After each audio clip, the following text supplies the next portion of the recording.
निकल चुकी हूँ। चुप साली, बकवास करती है हरामखोर। माँ नहीं अब दादी बन चुकी हूँ, डांट सुनने नहीं आई हूँ। दादा मैं भी बन चुका हूं, मैं भी आपकी So very good, make your point. चुका हूं, लेकिन जब तक पत्रिका अभी भारत में लोकतंत्र बचा है, इसकी मुझे प्रसन्नता है, इसका मुझे गर्व है। इस लोकतंत्र थोड़ा बहुत बचा, इसलिए हम आपके खिलाफ सच्चाई बोल सकते हैं। अभी इतना गोला नहीं घोटा गया लोकतंत्र का कि आप बिल्कुल नहीं बोलने देंगे, लेकिन आप बार बार अपमानित करती हैं, आप हमें धौंस देती हैं, धमकाती हैं, अभद्र भाषा आज का प्रयोग दर्शक भी करती हैं। देख चुके हैं। मैं म्यूजिक से नौकरियां देंगे, कहां से रोजगार देंगे, तब सवाल क्यों नहीं पूछा जब प्रधानमंत्री जी कह रहे थे हर साल 2 रोजगार दें, हर साल 2 करोड़ रोजगार देंगे और साथ ही साथ 15 लाख खाते में देंगे। 20 लाख तक आंकड़ा गया था, पर हमको भी नहीं मिला। नविका जी पता नहीं आपको मिला कि नहीं मिला।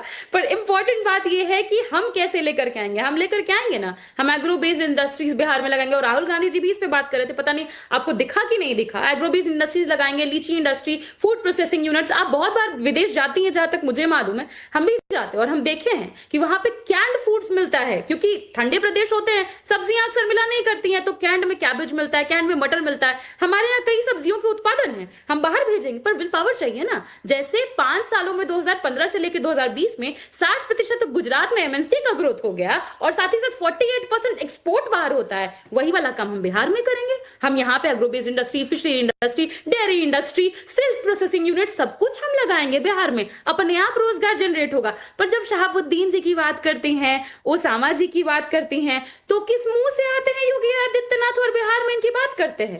योगी आदित्यनाथ पे आईपीसी का कौन कौन सा धारा लगा है? 147, 295, 297, 436, 506, बहुत सारे हैं।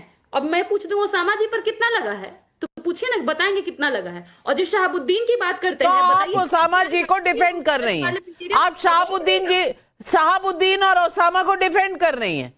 आप कह रही हैं कि जो कांड हुआ था वो नहीं हुआ था, बिहार की जनता को उसे भूल जाना चाहिए थे, एसिड डालकर लोगों को मार दिया, उसकी बात नहीं करनी चाहिए। Osama fit to be deputy CM, आप ये कहना चाह रही हैं? प्रियंका भारती जी क्लैरिफाई कर दीजिए।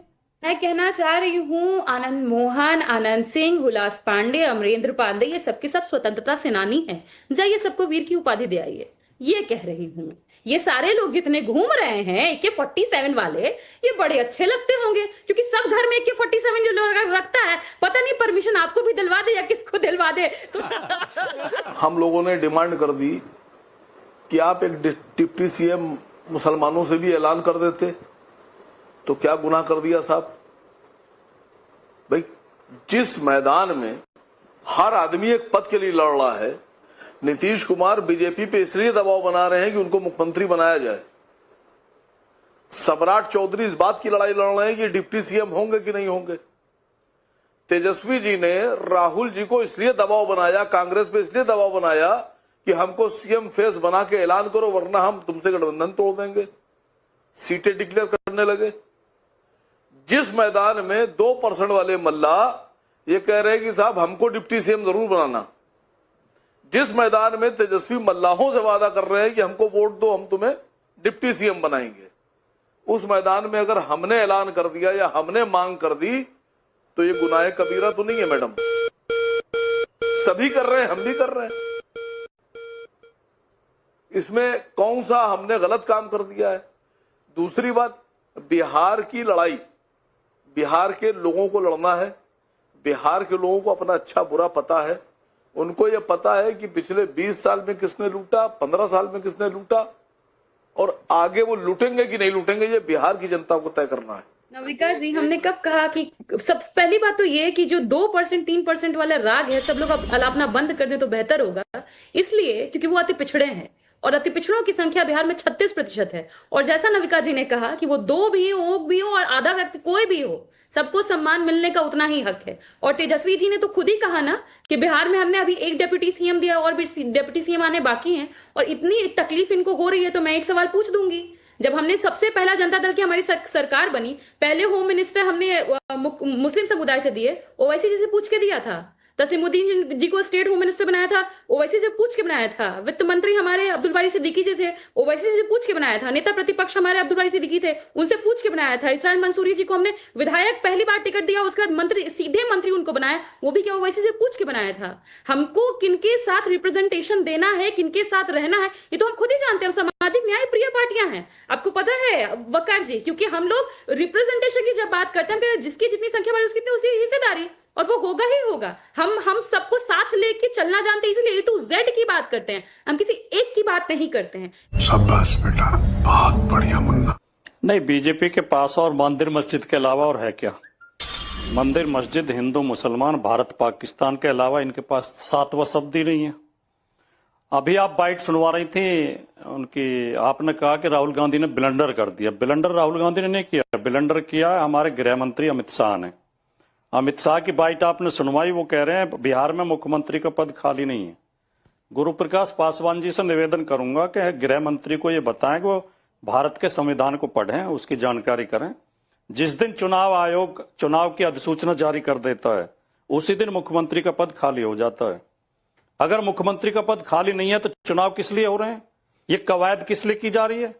क्या आपने पहले से ही तय कर लिया कि मुख्यमंत्री पद पर आपको कौन किसको बैठाना है? क्या जनता को आप कोई निर्णय लेने का अधिकार नहीं देना चाहते? क्या ये पूरे बिहार की जनता का अपमान नहीं है जो अमित शाह इतने गर्वपूर्वक, इतने घमंड पूर्वक, इतनी तानाशाही पूर्वक बयान दे रहे हैं कि मुख्यमंत्री का पद खाली नहीं है? तो फिर क्यों ये कवायद कर रहे हो सारी वोट डालने की, और लोगों को क्यों मूर्ख बना रहे हो लोगों को? पहली बात तो ये। दूसरी बात जो आप कह रही हैं राहुल गांधी ने ब्लंडर किया, राहुल गांधी ने सच बात कही है बिल्कुल। क्या प्रधानमंत्री नरेंद्र मोदी ट्रंप से डरते नहीं है? क्या ट्रंप ने बार बार भारत का अपमान नहीं किया? नरेंद्र मोदी का अपमान हो जाए एक बार को सहन किया जा सकता है, व्यक्ति का अपमान ज्यादा महत्व नहीं रखता।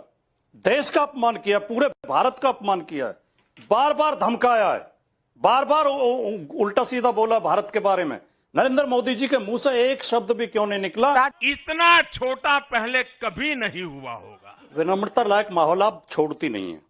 38 मिनट की डिबेट में 19 मिनट गुरु प्रकाश पासवान बोले हैं। हम इनके प्रवचन सुनने के लिए आए हैं क्या?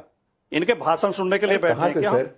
38 मिनट की डिबेट हुई है आपकी। 19 मिनट लोग 4 विरोधी पार्टियों से हैं और उधर से एक रिप्रेजेंटेटिव है। कमाल करते हैं, थोड़ा तो हिसाब कर लीजिए। अकेले नाव का कुमार बते नहीं है 4 के बराबर, तो वो तो मैं हूँ, 4 नहीं 400 के बराबर हूँ मैं।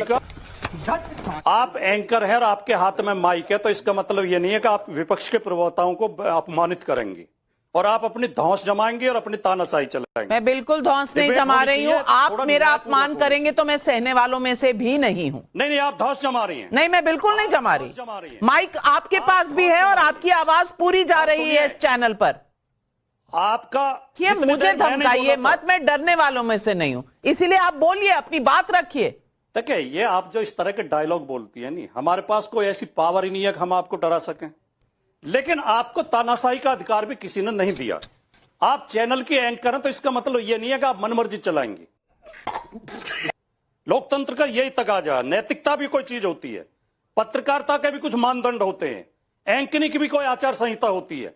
आप धौंस देने लगती हैं, आप धमकाने लगती हैं विपक्ष के प्रवक्ताओं। मैं धमका रही हूँ क्या? आप धमका रहे थे। विपक्ष के नेताओं को अपमानित करती हैं। बिल्कुल भी अपमानित नहीं करती। राजकुमार भाटी जी, बीजेपी के राजकुमार भाटी जी, आप अपनी बात रखिए। मैंने आपको पूरा समय दिया है।